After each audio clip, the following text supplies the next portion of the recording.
friends, welcome to my channel where we talk about how to build a strong and memorable brand for your business. I'm your host, Terry Beltrán, and today we're diving into what's in a brand name. For example, the brand Rent the Runway is for people who want to wear stylish clothes without buying them. The name sounds cool and high fashion, just like the people they want to attract. So think about who you want to reach.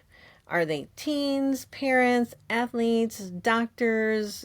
What is it? So make sure that you pick a name that feels like them and give it a clue of what you do.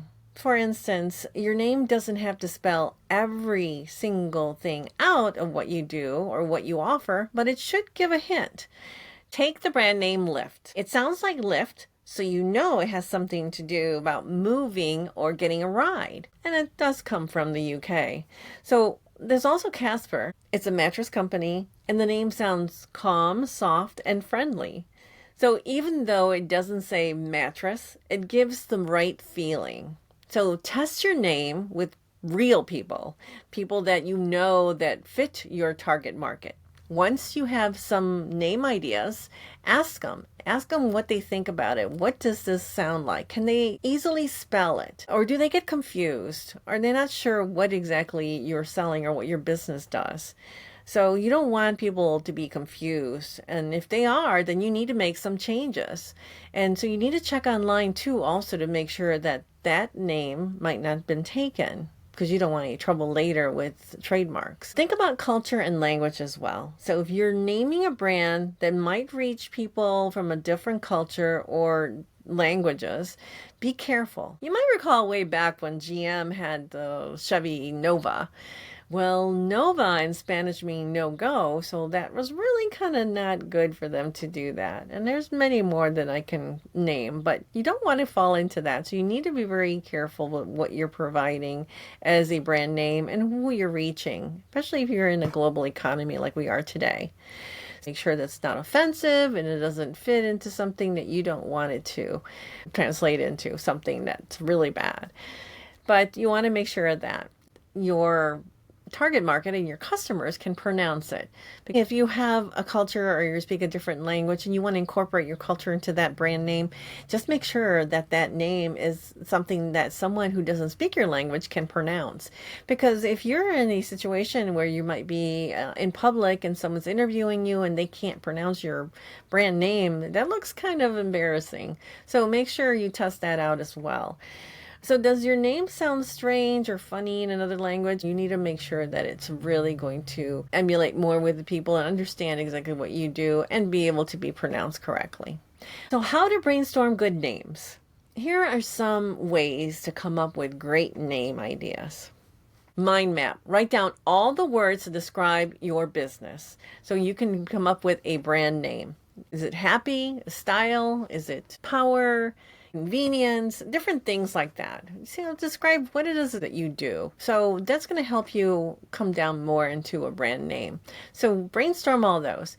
Use Google Trends and also thesauruses. You want to search for other words that mean similar to what you want to convey with your product or brand name. And see which ones are popular. Mix and match words. Try to combine two words into one, like Groupon, group plus on. Or Snapchat, snap plus chat. You can really play with a lot of different things and be able to get the meaning across of what you're offering or what your product does.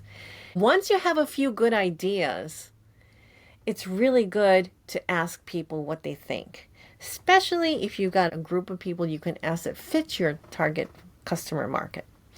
You want a name that makes sense, it feels exciting, it really grasps exactly what you offer. What transformation are you offering with your brand? You want a name that makes sense and feels just right so people understand exactly what your business is all about.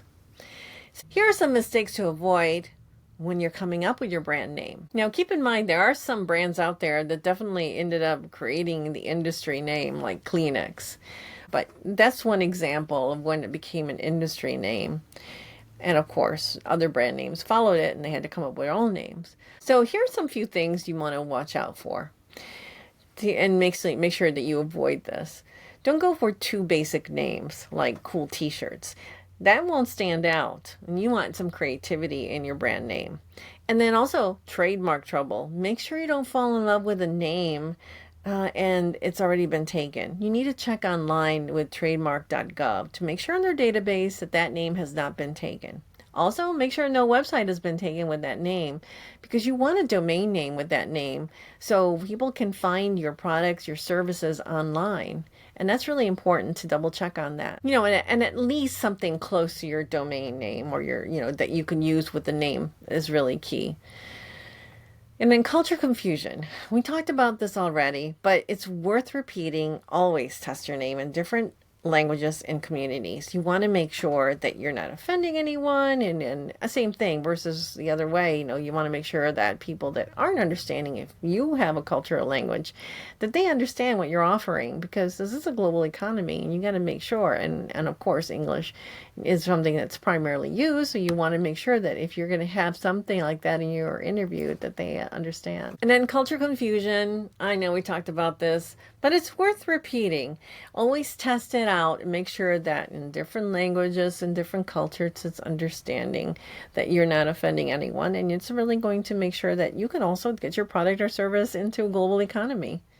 So here's some things that you need to remember, and I hope that it really helps you as far as guiding you to picking the right business brand name. So it's something that's easy to remember, connects with your target audience, and it gives a clue about what you do or what you offer as a product. So next time we're going to talk about how to build your visual brand, things like colors, logos, and different fonts, and what makes your business look and feel just right. So I'm Terry Beltrán. Dream big and be brand smart. See you in the next episode.